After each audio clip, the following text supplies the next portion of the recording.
Mga kadiskarte, ito nga pala yung 13-month pay ko na nakuha ko sa aking kumpanya. Mas pinili kong isave at itago at huwag galawin at gagamitin ko sa pag-i-invest nitong January 2, 2024. Magiging challenge po sa akin ang 13-month pay na process by process po natin sisimulan kung paano palakihin. Ito po ay tinutulungan po ako ng mga magitan ng panonood ko po ng mga motivational content creator at financial. Pagdating sa financial, ito po is Chinkitan, RDR, Franklin Miano, at saka po Joseph Lim, ng mga isa pong mga veteranong pagdating po sa financial, at saludo po ako sa inyo. Hindi lang po sila ang pinapakinggan ng Dr. Gigi at mga iba pa po. Kaya po, patunayan natin na ang 13-month pay na to ay kayang baguhin. Process by process po ito, matagal. Kaso, lagi ko pong i-update pagdating sa 13-month pay. Sana tulungan nyo rin po ako mga kadiskarte kung saan ko pa i-invest para mas lumaki. Kailangan ko pa rin ang tulong nyo. Comment din po kayo kung may pagkakamali ako. Mga kadiskarte, susunod po ako kung ano pong comment nyo at nasa tama. Kaya inaral po din natin talaga process by process. Kaya mga kadiskarte, subaybayan nyo lang ang pagiging madiskarte ko pagdating dito. Talagang tulungan nyo rin po ako kung paano mapalaki.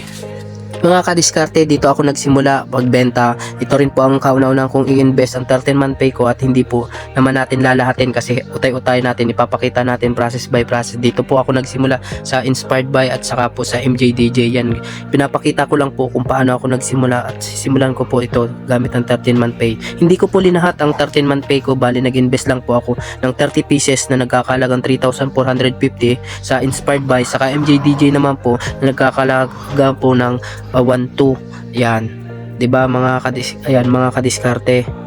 Yan, ibebenta naman po natin Inspired By ng 160 pesos. Murang-mura na yung mga kadiskarte sa mga co-employers natin, sa mga katrabaho natin na gustong-gusto ng perfume. Mabili po ito, dito po ako nagsimula, at kung paano po napararami at napalawak po ang perfume.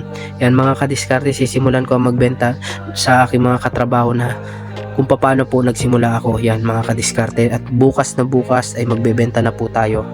Nag-start ako mag-alok sa kakilala muna natin kasi mas mabilis tayo makaalok gamit ang tester, at makakabenta tayo ng perfume sa pamamagitan na yun. Yung mga kakilala natin, kaibigan, kapamilya, sila muna ang target customer natin.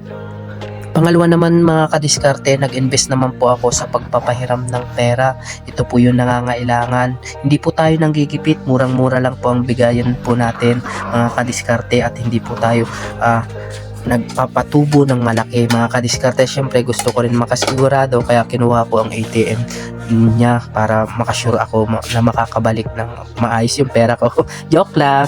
Pero yan mga kadiskarte, pinahiram ko po siya ng 5,000 pesos mga kadiskarte. Makikita nyo naman mga kadiskarte, itong tao na to ay mapapagkatiwalaan naman, at hindi naman po ako magbibigay ng malaki kung hindi naman po siya mapapagkatiwalaan, at kilala ko po siya na mayroon po siyang prinsipyo at may paninindigan na makakabalik yung pera ko mga kadiskarte. Yan, pinahiram ko na siya. Di tulad ng iba dyan, pinautang mo ng maayos, ikaw pa aawayin. Kaya piliin yung mga taong dapat pagkatiwalaan lang mga kadiskarte. Sa mga taong marunong magbayad ng utang, saludo po ako sa inyo, dahil dyan makakaulit po kayo. Yan ang masasabi ko sa mga maaayos magbayad mga kadiskarte. Ang utang pwede mong takasan at kalimutan, pero ang kahihiyan hindi mo matatakasan. Pangatlo naman mga kadiskarte is paglo-load. Bali natirahan po ako ng 1,750. Ginagamit ko po yun sa pagpapaload. Bali sa 5 pisong tubo lang, okay na yun, kasi mga ka-coworkers ko, mga naubusan ng load, tinatamad na silang lumabas. Yun mga kadiskarte, ang pangatlong diskarte ko. Yung pang-apat naman mga kadiskarte is Gcash, cash in, cash out. Kapag nabebentahan po yung perfume ko, ginagamit ko naman sa pagpapaikot, at yun na po ang cash in, cash out.